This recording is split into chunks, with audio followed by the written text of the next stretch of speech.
you've been in several Final Fours. Do you think this experience will help you in the semis? I believe so. I think I'm one of the oldest guys on the team, and I've played in a lot of different high-pressure situations in my career. And I think in these situations, it's always great to have somebody that's been in that situation. So I'm just going to try to preach to the younger guys and explain to them that this moment is a blessing.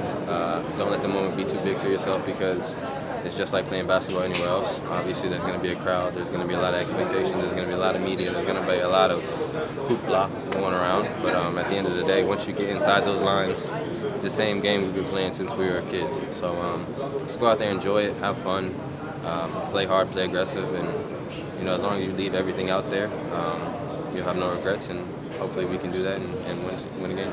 Do you have any preference, Greece or Lithuania? No, not at all. I mean, at the end of the day, they're both great teams. So it doesn't matter who we play. It's going to be a battle. Final Four to be able to give yourself to a chance to go play for a gold medal. So it doesn't really matter who it is. It's going to be challenging regardless. I'll record that a triple-double. What do you think about this guy and him being in the same shelf as Luka Doncic in this tournament?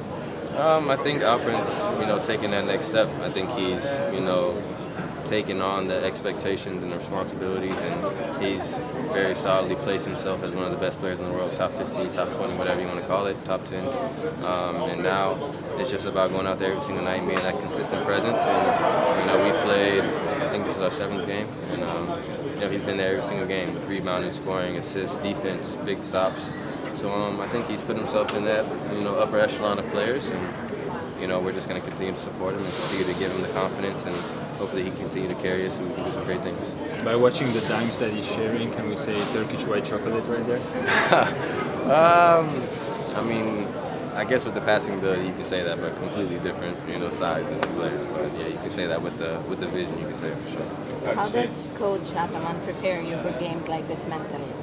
Ataman has a different style of going about these kind of games. I think his style is to be more confident and just kind of have the same routine as it's the 3rd game in the season or the Final Four. He's going to go about it the same way because, to be truthful, it is kind of the same game. When you have a coach that has that level of confidence, it goes through the whole team. The whole team can go out there and play strong and play confident and go out there and play with one another. So he doesn't try to put too much pressure on us. He goes out there, he makes his statements in the media, and we show up to practice and we do what we do. Shane, you said you're one of the older guys on the team.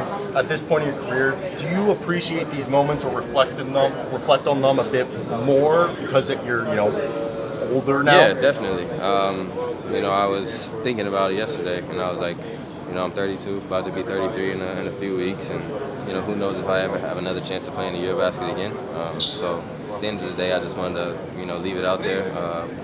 Coaches were looking at me, asking me if I needed a sub. I'm like, no, sir, I'm good. At the end of the day, like I said, I don't know if this is my last go around with the EuroBasket for the national team, so I'm going to leave it all out there and appreciate every single moment of it. Shane, obviously you faced Jordan Lloyd in the EuroLeague multiple times. How was it to face him in FIBA competition, especially after the EuroBasket that he's having with a start? Yeah, it was fun, and obviously, I think where he's been playing the last few years, maybe he hasn't been the #1 option on his team, and I think for Poland he was, granted that responsibility.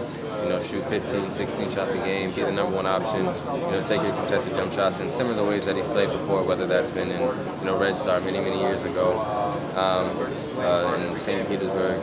So I think he enjoyed it, and he obviously played amazing, and it was very fun to be able to go and play against him in this kind of atmosphere. Thank you, Shane. Congrats.